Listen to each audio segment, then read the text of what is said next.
Trovarmi qui con un'identità che io non sapevo come nominarla, no? Certo. Perché questo quando dico che sono italiano, io milanese non mi sento, io genovese non mi sento, io mi sento napoletano e mi piace ricordare Grande. che siamo delle due Sicilie. Bello. Buongiorno a tutti, oggi ci sono venuti a trovare degli amici dall'Argentina, qui al Caffè Letterario dell'Identitario. Perché se potete dire i vostri nomi. Giancarlo Quadrizzi. Giancarlo Quadrizzi. Aldana Galardo. Albana Galardo. Lo stiamo parlando veramente della storia dall'altra parte del mondo, il Sud America, perché come ci vuole, abbiamo parlato un po' di Garibaldi, di quello che è successo qui a Napoli. Tu sei comunque anche molisano, quindi figlio, cioè nipote di emigranti, figlio di emigranti dal Molise che sono venuti poi in Argentina. Mi stavi un pochino raccontando quello che appunto è l'aria che si respira in Sud America, no? Sempre parlando di Garibaldi, più o meno la figura di Garibaldi in Sud America, come viene visto oggi rispetto magari già a qualche tempo fa? Come viene visto oggi? Se noi andiamo nella città di Palermo, si chiama la città che è nel centro di La Vita, un barrio, sì. Non so come dire, c'è un monumento a Garibaldi, dove si trova oggi Piazza Italia in Palermo, sì. No? E questo monumento sta a guardare, questa storia me l'ha raccontato mio amico Martin di Napoli, saluti, e questo monumento sta a guardare lì dove era la casa di Juan Manuel de Rosas, che per entrare si passa per il monumento a Sarmiento. E dicevamo che come l'istoria si racconta per quello che hanno vinciuto, no? I vincitori.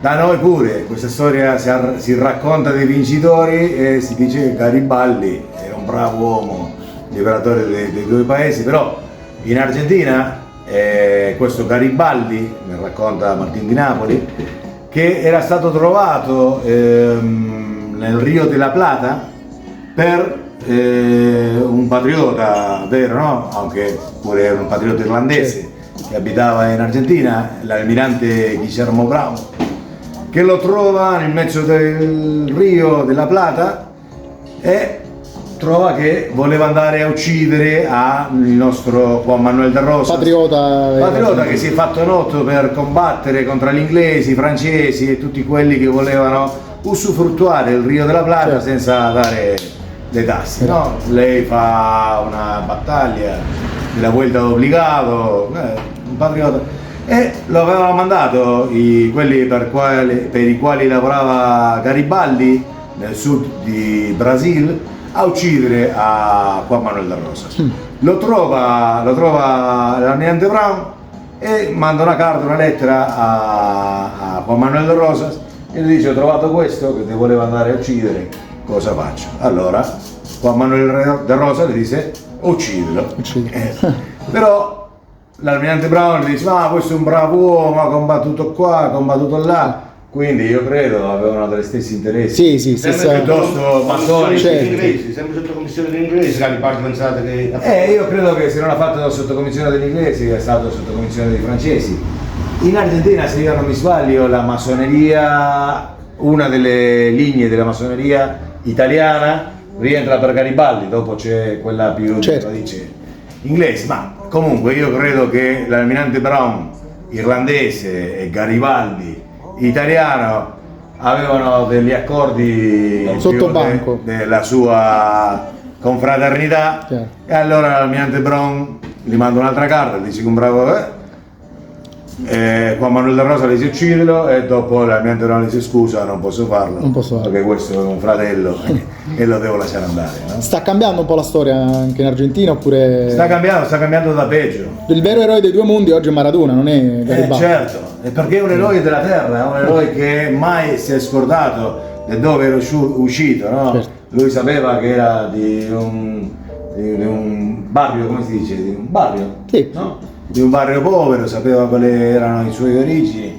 e non si è scordato mai, perciò la gente vogliamo Maradona perché è una persona coerente.